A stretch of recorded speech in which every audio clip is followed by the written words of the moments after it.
안녕하십니까. 2021년 5월 12일 최병무의 팩트 시작하겠습니다. 조금 전에 서울 마포구 상암동 서울미디어대학원 대학교 상암연구센터 소극장 여기에서 이재명 경기도지사를 지지하는 모임이 있었죠. 전국조직 모임이라고 합니다. 민주평화광장이라고 하는 모임을 발족식이 있었는데 여기에는 이제 오선의 경기도 출신이죠. 시흥 조정식 의원하고 이종석 전 통일부 장관이 공동대표고 각계 인사 15,000명 정도가 발기인으로 참여를 했다고 하죠. 현역 국회의원으로선 18명이 참여했고 친문 진영의 좌장격이라고 하는 이해찬 전 민주당 대표와 가까운 사람들이 대거 포진해 있다. 결국 이거는 이해찬 전 민주당 대표가 이재명 경기도지사하고 원래 가까운 사이 아닙니까?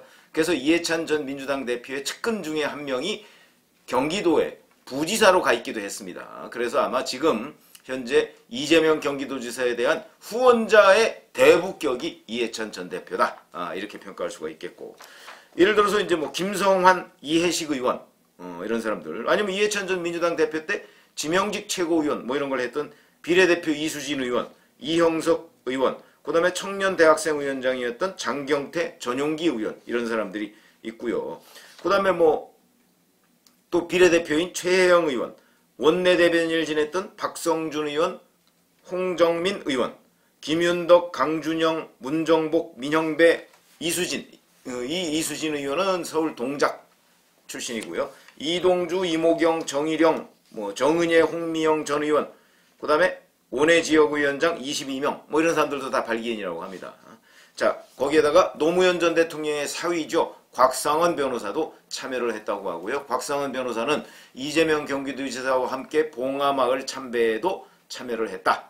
이렇게 된다면 결국은 친문의 상당수가 이미 이재명 경기도지사한테 넘어가 있는 것 아니냐. 이것이 굉장히 중요한 의미를 담고 있다. 왜 그러냐면 지금 4.7 보궐선거 이후에 가장 큰 주목을 받는 장면이 친문 후보의 등장 여부다. 제가 이런 말씀을 드린 적이 있는데 이거는 결국 친문 후보가 본격적으로 등장하기도 전에 이재명 경기도지사 쪽으로 건너간 친문 사람들이 꽤 있다. 또는 친노 사람들이 꽤 있다 하는 걸 의미하는 대목입니다. 그래서 바로 제가 오늘 친문 후보 등장의 결정적 장면이라고 제가 그 썸네일에 말씀을 드리는 것 중에 하나가 바로 이런 장면인데, 여기에 맞서서 친문들의 모임이 지금 1박 2일간 워크숍 형식으로 이루어집니다. 그건 또 언제냐? 민주주의 4.0이라고 하는 거 아시죠? 오늘이 12일이니까 14일, 15일 이틀간 강화도의 한 리조트에서 열린다고 합니다. 여기에 이게 이제 생긴 거는 지난해 12월이죠. 11월입니다. 1월에 민주주의 4.0 해서 여기에는 뭐 홍영표 의원 이번 대표 경선에서 아슬아슬한 차이로 떨어졌죠. 그 다음에 윤호중 원내대표, 이광재 의원, 김종민, 김영배 의원 등 친문 의원 한 50명 정도가 여기 참여하고 있습니다. 그러면 규모상으로 보면 친문 의원 50명이라고 하니까 50여 명이니까 이 모임이 사실은 이재명 경기도지사의 민주평화광장보다 훨씬 많습니다. 그러나 그럼에도 불구하고 이재명 경기도지사는 미래 권력이고 이 친문 민주주의 4.0은 현재 권력입니다. 현재 권력과 미래 권력이 현재 권력의 말기에 싸우면 반드시 미래 권력이 이기게 돼 있습니다. 그렇죠. 그런데 이제 여기에서 그럼 이 사람들은 왜 모이느냐? 형식상으로는 4월 7일 보궐선거 참패의 원인을 분석한다. 이런 것이 형식상 그 얘기고, 여기까지가 이제 팩트입니다. 자, 그럼 그 다음에 제가 집중 분석을 해드리는 것 중에 하나는, 그럼 이 사람들이 정말 보궐선거 패배의 원인을 분석하기 위해서 모였을까? 아니다. 저 이렇게 거의 확실하게 경험적으로 말씀을 드릴 수가 있습니다. 왜 이 시점에 더구나 코로나19 사태가 이런 집합금지 상태이죠. 여기에 뭐 방역을 철저히 해서 모인다고는 하지만 이게 뭐 공적인 모임은 아니지 않습니까? 사실상 사적인 모임에도 불구하고 그래서 아마 진짜 이렇게 공개된 이상 이 모임이 제대로 유지될 수 있을까? 뭐 그것도 좀 의문이긴 합니다만 어찌됐든 간에 이렇게 한다고 하면 최근에 친문은 삼중고를 겪고 있습니다. 우선 4월 7일 보궐선거 이후에 친문 이선 후퇴론에 시달렸죠. 한동안. 그래서 뭐 심지어는 자, 대선 후보 경선을 연기하자. 강성 친문 전재수 의원이 그런 문제를 제기했다가 아 죄송하다 그러고 일단 한 발 물러섰습니다. 언제든 다시 제기할 수가 있겠죠. 그러나 이 제기하는데도 시간이 있습니다. 뭐 그냥 마냥 그 뭐 한 2달 뒤에 제기한다고 될 일이 아닙니다. 왜냐면 어차피 6월달 정도부터는 만약에 연기가 안 된다면 6월달 정도부터는 실제 경선 운동에 들어가야 됩니다. 9월 9일까지 대통령 후보를 뽑아놔야 되니까 현재의 당원상으로 본다면 그러니까 6월달부터는 들어가야 되는데 그러니까 6월 전에 경선 연기론을 다시 재점화하든가 아니면 여기서 그냥 꼬리를 내리든가 둘 중에 하나다. 근데 일단 꼬리는 내렸다. 여기까지 말씀을 드리고요. 바로 그런 친문 이선 후퇴론 여기에 시달렸죠. 이뿐만이 아닙니다. 강성 친문이라고 하는 홍영표 의원이 송영길 대표한테 이번에 물론 뭐 1% 미만의 차이라고는 하지만 낙선했습니다. 지금까지는 강성 친문들이 민주당을 다 좌지우지하는 것처럼 내외부가 평가를 하고 있었는데 막상 표를 딱 까보니까 아니었다 하는 것은 대단히 중요한 의미를 갖습니다. 이런 것들이 친문들한테는 충격으로 받아들여졌을 것이다. 여기에다가 지금 보궐선거가 끝나고 나면 유인태 전 국회 사무총장도 그랬죠. 지금 여기저기 준비하고 있는 사람이 많다 하고 얘기한 게 2월달입니다. 자 그러면 보궐선거 끝나고 나면 이제 벌써 보궐선거 끝나고 나서 한 달이 지났습니다. 그럼에도 불구하고 지금 아무도 공개적으로 뭐 박용진 의원 같은 경우는 뭐 강성 친문이 아니니까 공개적으로 자 나 친문 후보가 될래 이렇게 얘기한 사람 없습니다. 그렇죠. 이것도 아마 친문 후보들, 친문 진영으로서는 의외인데 왜 치고 나오지 않지? 아마 이런 느낌을 갖게 될 것이다. 그래서 이런 친문의 삼중고가 지금 친문 모임을 코로나 시국임에도 불구하고 이 모임을 갖게 만든 가장 강력한 동력이다. 이렇게 우선 분석을 할 수가 있겠고 자 그러면 4.7 보궐선거 참패원인 이미 다 나와 있습니다. 그 참패원인은. 나와 있는데 뭐 거기 가서 모여서 다시 또 논의한다고 합니까? 그러니까 실질적으로는 자 우리가 친문 후보를 어떻게 할 것인가 하는 부분을 거기서 집중적으로 논의를 할 것이다. 근데 그 전에 제가 분석적으로 말씀을 드리면 이미 거기 가서 꼭 모여서 논의 안 해도 됩니다. 자기네들끼리 여기서 서울에서 사발통문식으로 아마 3, 4, 5 논의를 했을 겁니다. 근데 거기서 의견이 하나로 모아지지가 않습니다. 그렇기 때문에 저는 의견을 하나로 모으기 위해서 거기 강화도 리조트에 모인다 이렇게 생각을 합니다. 이게 굉장히 중요한 포인트입니다. 의견이 여기서 모아지지 않으니까 거기 가서 한번 모아보겠다. 그런 의도를 가지고 기획을 한 것이다. 이렇게 보시면 되고요. 그럼 이제 거기 가서 실질적으로 친문 후보를 우리가 어떻게 할 것이냐 이런 부분을 논의를 할 텐데 그 결론을 제가 또 뭐 섣불리 단정할 수는 없지만 저의 경험적으로 그걸 분석해 본다면 의견 모아지지 않을 겁니다. 왜 그러냐? 제가 주다야싸 뭐 이런 얘기 했었죠. 주간에는 다방으로, 야간에는 사롱으로. 이재명 경기도지사와 같이 지금 당내에서 독주하고 있는 후보가 있지 않습니까? 그러면 상당수의 국회의원들은 이중으로 걸쳐 놓습니다. 친문 진영이면서 친문 진영의 색채가 조금 약한 사람. 이런 사람들은 이재명 지사 쪽에도 발을 걸쳐 놓고 있습니다. 양다리를 걸친다고 우리가 흔히 얘기하죠. 왜 그러냐?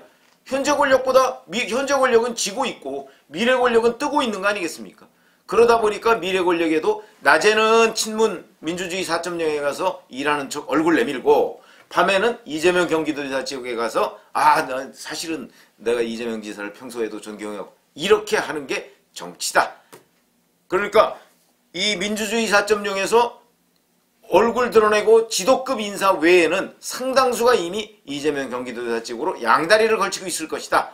그러니까 이재명 경기도지사 쪽에서 오늘 이렇게 대규모 전국 지지 모임을 거의 반공개리에 열 수 있는 근거가 되는 겁니다. 여기에 지금 참여한 사람이 뭐 이 정도밖에 안 된다 이렇게 폄하할 수도 있지만 여기에 실질적으로 참여하고 있는 사람들까지 합치면 민주주의 4.0하고 거의 비등할 수도 있습니다.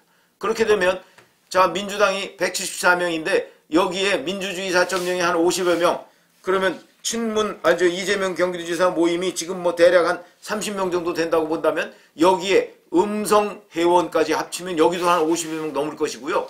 그렇게 되면 지금 민주당 소속 의원 대다수가 친문 아니면 이재명 경기도지사 쪽으로 나눠져 있고 일부가 정세균 전 총리 그 다음에 일부가 이낙연 전 대표.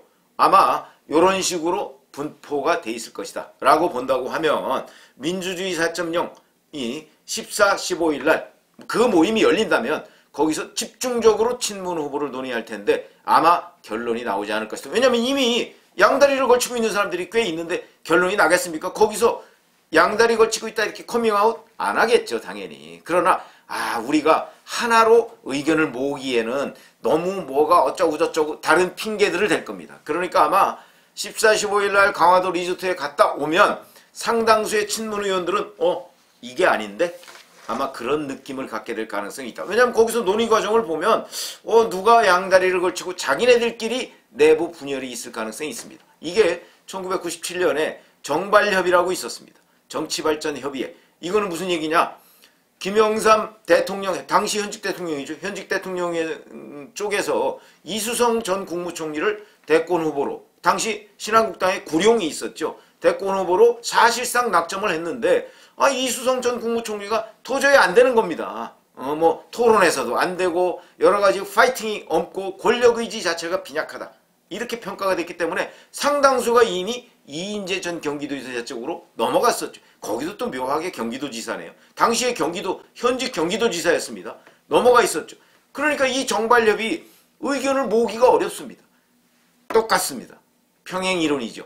그래서 이번에 아마 이 민주주의 4.0도 의견을 모으기 어려울 것이다. 이렇게 본다면 이제 이 모임이 끝나고 나서는 당분간은 더 이상 모임을 할 수가 없는 상태가 될 겁니다. 왜냐하면 거기서 서로 의견이 다르다는 걸 눈으로 확인했기 때문에 거기서 이제 어떻게 더 이상 그거를 우리는 이제 한 몸으로 어떻게 나갈 것이다 뭐 이런 거를 합의를 할 수가 없는 상태가 되고, 이렇게 되면 결국은 친문 단일 후보라고 하는 의견을 모은 친문 후보가 점점 가물가물해지는 것 아니냐. 그동안의 친문 후보로는 뭐 임종석 전 대통령 비서실장, 김두관 의원, 뭐 이광재 의원도 이 중에 하나고요. 근데 여기 뭐 참여한다고 하니까 이광재 의원, 그 다음에 뭐 김영춘 전 부산시장 후보, 뭐 박영선 전 서울시장 후보, 뭐 이런 사람들, 정세균 전 국무총리, 뭐 이런 사람들이 친문 후보로 주목을 받았었는데 뭐 당내 지금 평가를 보니까 다 좀 뭐 2%가 부족하다 이런 의견들입니다. 그렇다면 이 이외에 친문 후보로 누구 나올 사람이 지금 마땅치 않습니다. 거론조차 되지 않고 있죠. 이런 것들이 민주주의 4.0 그 멤버들한테 굉장히 초조함을 불러일으켰을 것이고, 이것이 이런 모임을 만들게 된 직접적 계기가 됐지만, 그러나 결국은 이거는 뒤집어 보면 친문 후보의 등장이 쉽지가 않구나. 그래서 이 사람들이 모였구나. 그래서 제 예측대로라면 아마 이 모임 이후에 친문들도 민주주의 4.0도 분열적 흐름을 보일 가능성이 매우 높다.